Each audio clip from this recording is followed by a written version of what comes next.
He had been hired to stop the war. Nearly 4 years to the day of taking power, the commander-in-chief would get the job done. But the means to the end would haunt Richard Nixon. Just 3 days after the peace accords are signed, the Watergate burglars are convicted. But it is ironic that when he sheds this burden of Vietnam, he then has assumed the burden of Watergate. Can't talk about Vietnam without talking about Watergate. You certainly can't talk about Watergate without talking about Vietnam. It was the issue of control. Nixon wanted to be in control as commander-in-chief. He lived in that kind of time when he thought, a leader imposed his will and he imposed his vision, and that's what he tried to do in foreign policy and in war.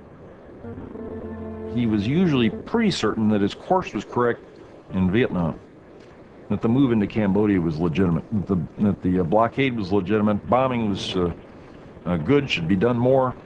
American troops had to be phased out. That conflict, it was untenable the way our intervention had unfolded. He was a commander-in-chief, but quite confident about his military moves.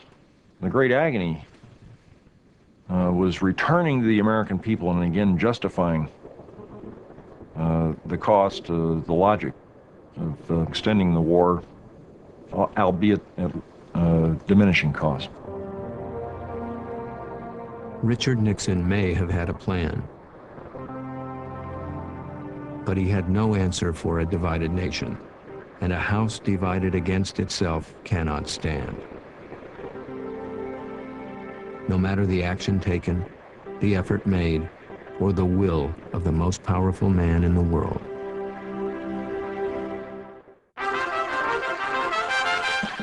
Keep watching. Discussion topics and activity and resources for Commander-in-Chief Richard Nixon are up next on Assignment Discovery.